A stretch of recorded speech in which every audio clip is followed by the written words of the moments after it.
Dhiibbaa dhiigaa yeroo ulfaa kan jedhu ilaalla. Dhiibbaan dhiigaa yeroo ulfaa yookaan piriikilaamshaa jedhamee kan beekamu sababoota gurguddoo du'a haadholiif daa'imman reefu dhalatanii fidan keessaa isa guddaadha. Waggaa waggaan akka addunyaatti haadholiin 76,000 ol ta'anii fi daa'imman 500,000 ol ta'an sababa dhibee kanaa lubbuu isaanii dhabu.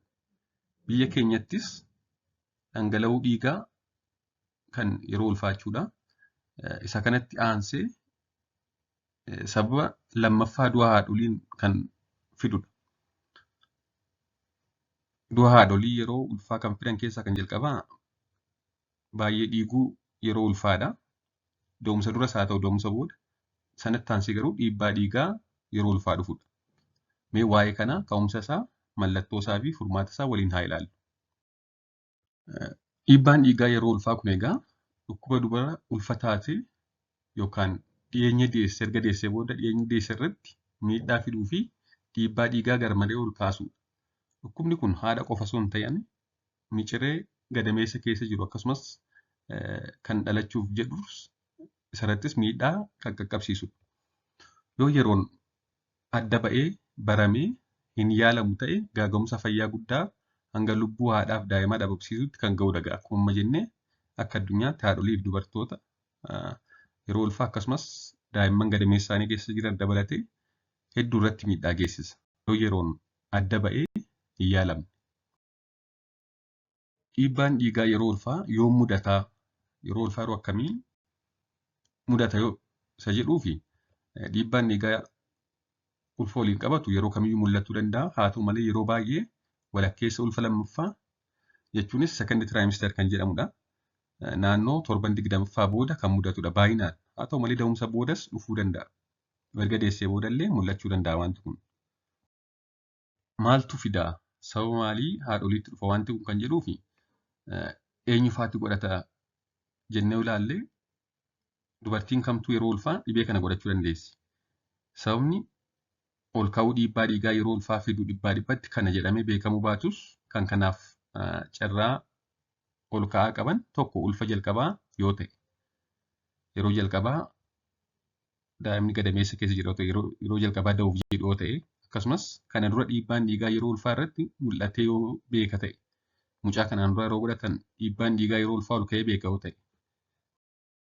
Kana malees kana dura dhibee dhiibbaa dhiigaa dhibee kalee yookaan lamaan yoo qabaatan osoma ulfa hin ta'in illee dhiibbaa dhiigaa yoo qabaatan yookaan giffiitii yoo qabaatan jechuudha. Akkasumas dhibee kalee yoo qabaatan umuriin isaanii waggaa 40 ol yoo ta'e daa'imni isaan gadameessaa qaban lakkuuf isaa ol yoo ta'e 2 fi isaa ol gadameessaa qabu yoo ta'e dhibee sukkaaraa yoo qabaatan furdina qaamaa hamaa ta'e yoo qabaatan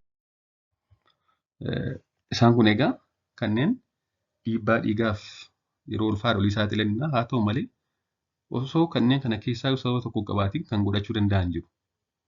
Mallattoon inni agarsiisuu danda'u sadarkaa jalqabaa dhukkubicha irratti mallattoon jiraachuu dhiisuu danda'a.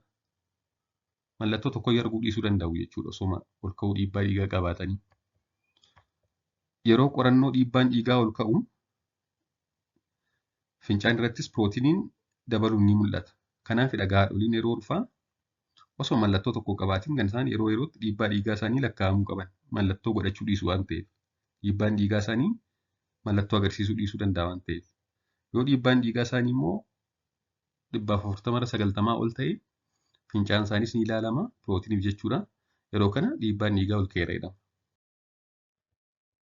Dhukkubichi sadarkaa cimaarra yoo ga'e immoo mataa dhukkubbii cimaa fida. Yeroo waa ilaalan ija isaaniitti waa hin dimismisaa. Ija isaaniitti gaaddiddeessa. Hafuura baafachuu dadhabuu fa'aa fida. Akkasumas fuulli fi harki isaanii ni dhiitaa. Garaa isaanii gama mirgaa kanaan gara olirratti raayit apper kwaadiraantii dhukkubbiin itti dhaga'ama. Dhiibbaan dhiigaa isaaniis immoo ol ka'a jechuudha. 160 irra 110 ol fa'aa ta'uu danda'a. Haati tokko dhiibbaa dhiigaa yeroo ulfaa yoo qabaatte daa'ima ishee irratti illee dhiibbaan dhufu jira, rakkoon dhufu jira. Innis ulfaatinni daa'imaa xiqqaachuu danda'a. Daa'imni akka yeroo malee dhalatu ta'uu danda'a. Bishaan gubbee irrachuu danda'a. Dhiigni karaa handhuuraan daa'ima qaqqabu irrachuu danda'a. Micireen gadameessa keessa jirullee sababa dhiibbaa adda addaa jedhame kanaan even rakkoon hanga lubbuutti irra ga'uu danda'a. Kanaaf maaltu ta'uu qaba? Dhiibbaa dhiigaa yeroo ulfaa ittisuuf maaltu godhamuu qaba kan jedhuu fi haadholiin ulfaa martuu hordoffii ulfaa akka godhan jajjabeessuudha. Sababni isaas hedduun isaa mallattoo hin qabu waan ta'eef hordoffii ulfaa irratti immoo hunda isaaniif dhiibbaan dhiigaa ni lakkaa'ama. Yeroo kana dafanii adda baasuuf ni gargaara. Haati dhiibbaa dhiigaa osoo qabduu ulfaa'uu barbaaddu immoo jechuunis durumaan osoo ulfi hin jiraatin dhiibbaan dhiigaa ol ka'aadha taanaan garuu osoo hin ulfaa'in dura dhiibbaa dhiigaa sana ogeessa fayyaa mariisistee sirriitti to'achuu qabdi. Ulfaatinni qaamaas yoo baay'ee ol ka'aadha ta'e gar malee osoo hin ulfaa'in dura ulfaatinni qaamaa hir'achuu qaba. Dhibee sukkaaraa osoo qabaatan dhibee sukkaaraan isaanis to'atamuu qaba. Kanaan ala garuu akka waliigalaatti dhibbaa dhibbatti kan ittisu hin jiru. Kan godhamuu qabu hordoffii ulfaa yeroon jalqabuudhaan akkuma micireen gadameessatti uumamte erga baranii booda mana yaalaa dhaquudhaan hordoffii jalqabanii yeroo yerootti dhiibbaa dhiigaa isaanii ilaalamanii osoo inni dhibee cimaa hin fidiin to'achuun barbaachisaadha jechuudha. Waan dhaggeeffattaniif galatooma turtii gaarii.